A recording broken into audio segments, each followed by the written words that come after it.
All right, so welcome back for another deep dive with us. This time, we're taking a look at something a little different. We're going to be dissecting the Amazon product page for a very bad thing.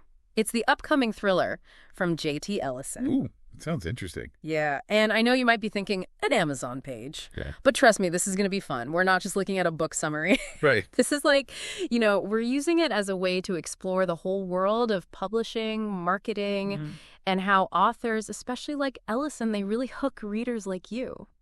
Yeah, it's amazing how much you can actually learn about a book before you even open the cover, Right. It's like getting a sneak peek behind the scenes, like a backstage pass to the whole publishing process. Exactly.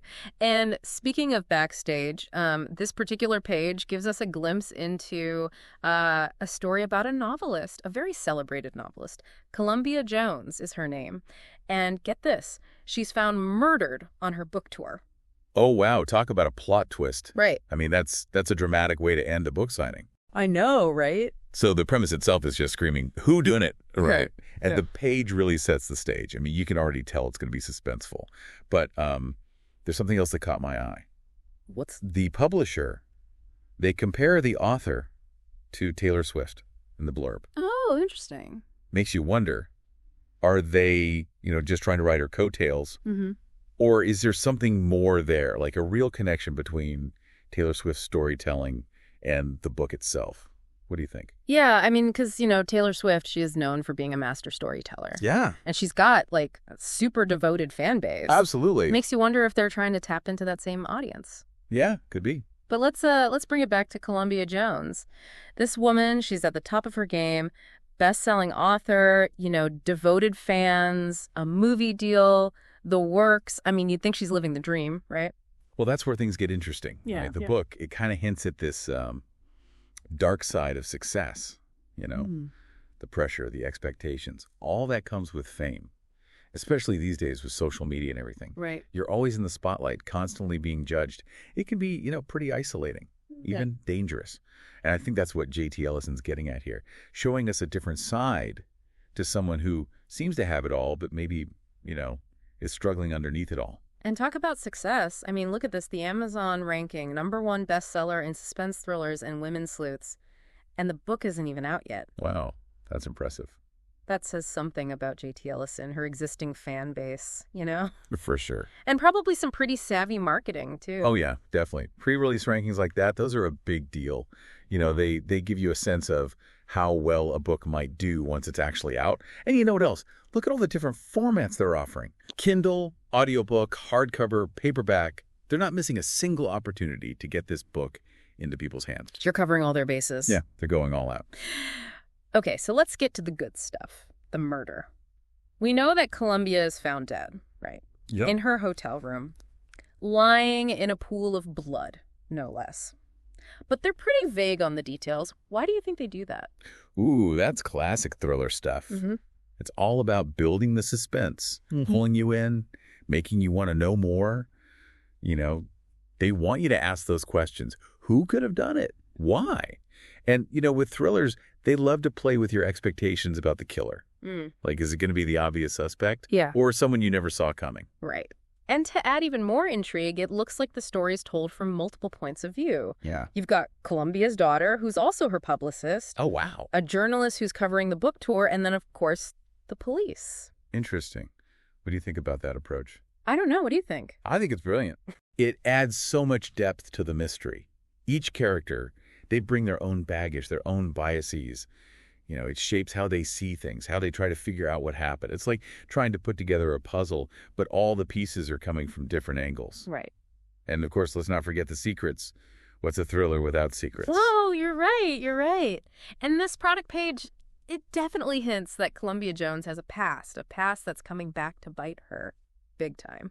Yeah, it's like they're saying everyone has secrets, but some secrets are worth killing for. Ooh, I like that. Right. It just makes you wonder, what's buried in Columbia's past? Yeah. And how far would someone go to keep it hidden? Speaking of secrets, they mention a frustrated cop and a hungry reporter. Those descriptions alone, I'm like, tell me more. Oh, yeah. What roles do you think they play in all this, in finding out the truth? They're like wild cards, They both have their own agendas. The cop, Maybe he's jaded, disillusioned with the system, maybe even wants revenge. The reporter, she's probably after that big scoop, that career-defining story, no matter the cost. And then there's this line from an editorial review. This novel rewards readers who pay close attention to the clues. It's like a challenge, almost daring you to solve the mystery. I love that. What kind of clues do you think we'll find in a story like this? Ooh, that's the fun part.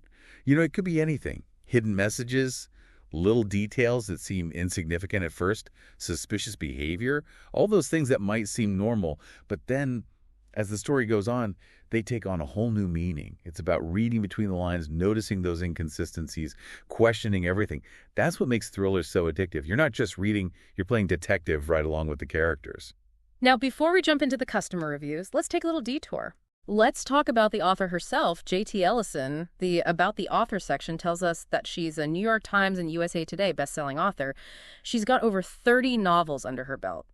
That's incredible. Wow, that's quite a resume. I know, right? She's clearly a pro at this thriller genre. And not just novels, she's also an Emmy Award-winning co-host of a literary TV show, A Word on Words.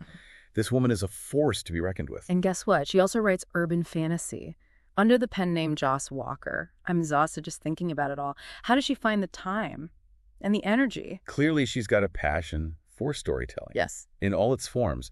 And that passion, it shines through in her work. And, the page mentions that her books have been optioned for television and published in 28 countries. That's some serious global appeal. It's not just a local thing. Her writing connects with people from all walks of life all over the world. All right, let's dig a little deeper into this About the Author section. They describe A Very Bad Thing as her latest masterpiece. And guess what? The main character, Columbia Jones, is an author with a huge following. They even compare it to Taylor Swift's fan base, and just as many secrets, apparently. It's interesting, isn't it, how secrets seem to be a recurring theme in J.T. Ellison's work, which makes sense for a thriller writer, right? Mm-hmm.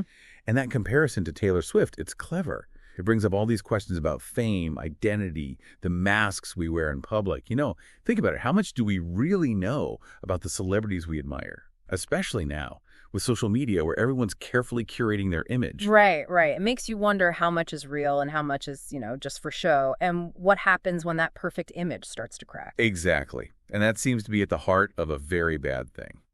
The page goes on to say that when Columbia dies on the last night of her book tour, it doesn't just raise questions about how she died, but also what did it take for her to get to the top? Did she make compromises along the way? Did her past catch up with her? It's a question that resonates with a lot of people. Whether you're in the public eye or not, what are we willing to sacrifice for our dreams? And is it ever worth crossing those lines, compromising our values? That's what I think is so compelling about this book. It's not just a whodunit. It's a story about, human nature, about the choices we make and the consequences that follow. And the editor, Liz Pearsons, she describes A Very Bad Thing as a truly thrilling and intricate novel about identity, family, and what happens when long-buried secrets are finally revealed. Those are themes that really hit home for a lot of people. It probably explains why J.T. Ellison's books are so popular.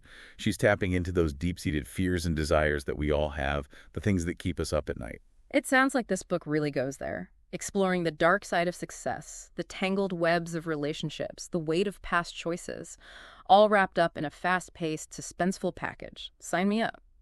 But beyond what the publisher tells us, I'm always interested in what real readers think. So let's dive into those customer reviews and see what we can learn. I love reading reviews. They're like little sneak peeks into the book.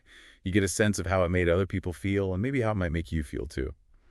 So first impressions. The overall rating is 4.4 out of 5 stars. And it's based on almost 5,000 reviews. That's pretty impressive. That's a lot of people. Yeah. Sounds like this book has really struck a chord. Yeah. But let's go beyond just the stars. What are they saying about the plot, the characters, the writing?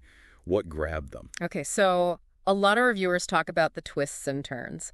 They say the mystery keeps you guessing till the very end. Some even mention cliffhangers. Ooh, I love a good cliffhanger. Sounds like J.T. Ellison knows how to keep you on the edge of your seat. That's what makes a good thriller, right? Yeah. That ability to keep you hooked, keep you guessing, like you're on a roller coaster ride, but for your mind. And it sounds like Ellison is a master at pacing, building that tension, keeping you engaged. And several reviewers mention the characters. They say they're well-developed and relatable. They appreciate how she creates characters that feel real, even the ones with flaws. That's so important in a thriller, especially one like this that's exploring these big themes of family and identity and what it means to be famous. Mm. You need to connect with the characters to really get invested in the story. And it sounds like she's good at that, creating characters you root for, even when they're making questionable choices. And it seems like she really gets those relationships, those tangled relationships between the characters. One reviewer even said, the characters are woven together so tightly, you really feel like you know them. Yeah. It's like you're right there in the middle of this family drama. But then you add murder to the mix. Yeah, I mean, when you feel that close to the characters, it just raises the stakes. You're not just reading about a murder, you're experiencing it right alongside them. It's like you're personally invested in what happens to them. Exactly. And when it's a matter of life or death, those stakes get even higher. You're on the edge of your seat the whole time. Now, remember how we talked about the whole debate around pacing? Well, that comes up in the reviews too. Some readers say it's gripping and fast-paced, but others say it's a slow burn, maybe even a little disjointed. It seems like pacing is one of those things that can really make or break a book for some readers. What do you think about that? Yeah, pacing is interesting, especially in thrillers. Mm-hmm.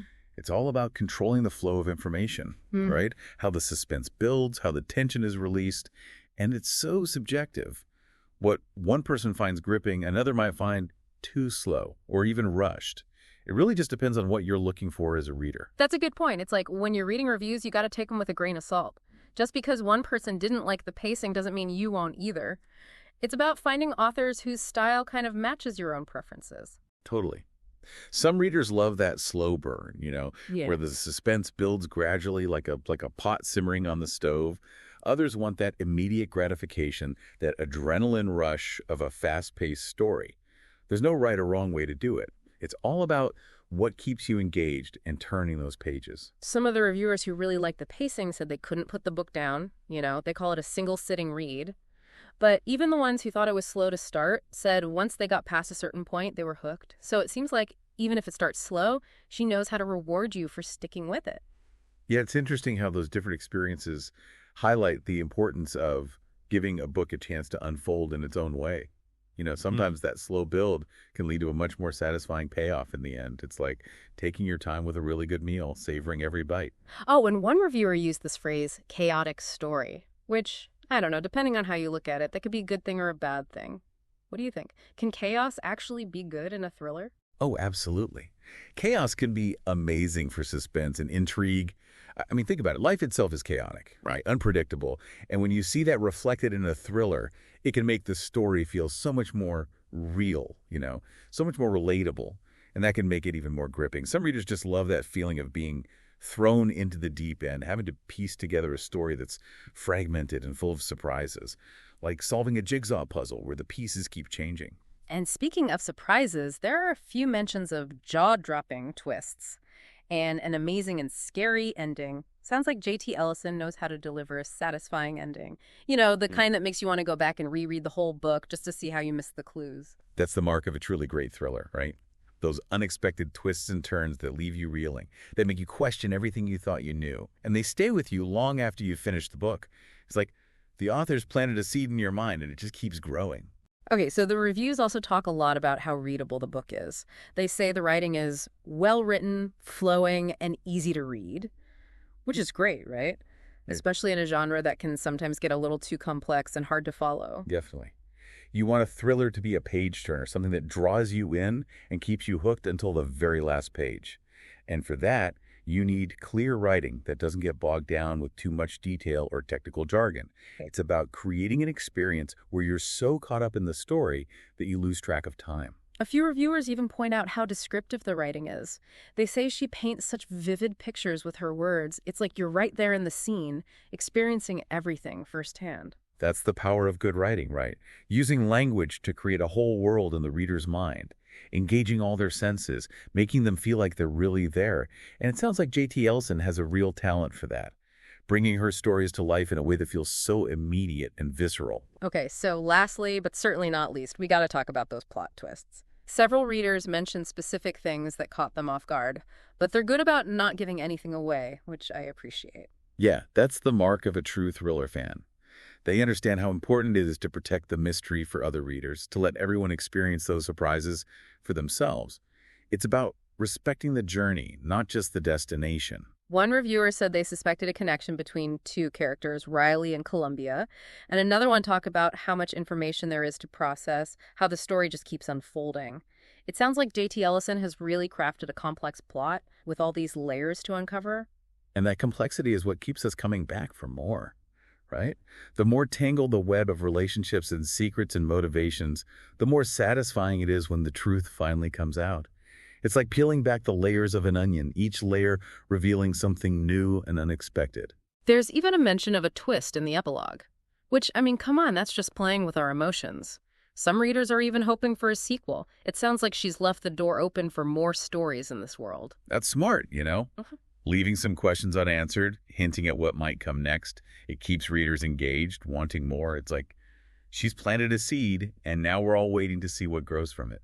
So, looking at these reviews, it's clear that A Very Bad Thing is a book that gets people talking, you know? It sticks with you. Even the people who had mixed feelings about certain things, like the pacing or some of the characters, they still say the story is gripping and worth reading.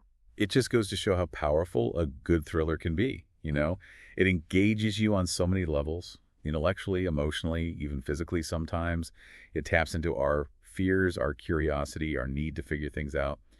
And it sounds like J.T. Ellison is really good at that. Well, I'm sold. A Very Bad Thing comes out on November 1st, 2024. And I am adding it to my TBR list. Like, right now. I'm with you on that one. And maybe, after we both had a chance to read it, we can come back for another deep dive, you know? Compare notes. See if our theories about the killer were right. Talk about what surprised us the most. I love that idea. I can't wait to see how it all plays out. And for everyone listening, if you decide to pick up A Very Bad Thing, let us know what you think. We'd love to hear your theories and reactions. And remember, you never know where you'll find a great story. Sometimes they're hiding in plain sight, even on an Amazon product page. It's amazing, right, how much we were able to get from just like one page. We covered so much, the marketing, the author, the reader reviews, and it all points to A Very Bad Thing being a pretty fantastic read. You know, one thing that really stands out to me is how J.T. Ellison seems to be playing with the traditional thriller formula. It's not just a straightforward mystery. She's weaving in these deeper themes, you know, about identity, about family, about the choices we make and what they mean.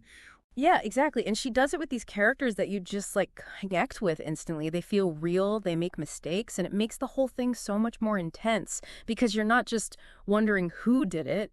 You're worried about what it means for these people you've come to, care about. It's like she's saying, hey, we all have secrets, right? We all make choices that we might regret later. And sometimes those choices, they come back to get you in ways you could never imagine. Yeah, that's pretty profound. Especially when it's wrapped up in a thriller that's like fast-paced and suspenseful, makes you think about your own life, Yeah. Your own choices, the secrets you keep, what would you protect, and how far would you go? And that's what good thrillers do, right? They make you ask those tough questions. They make you think about human nature, the good and the bad. And honestly, it sounds like J.T. Ellison is a pro at that. Well, I'm convinced. I'm adding A Very Bad Thing to my reading list. Yeah. Like right now. It comes out November 1st, 2024, by the way. Mark your calendars, everyone. Mine too. I'm really curious to see how it all plays out. Hey, maybe after we both read it, we could do another deep dive, Come back, compare notes, see if we guessed the killer right, what shocked us the most, all that. That's a great idea. I love it. Until then, happy reading, everyone. And if you pick up A Very Bad Thing, let us know what you think. Hit us up on social media, leave a comment. We want to hear your theories and reactions. And remember, sometimes the most interesting stories are hiding in plain sight. Yeah. You just got to know where to look. Even an Amazon product page can surprise you. That's so true. All right, everyone. Until next time, happy reading.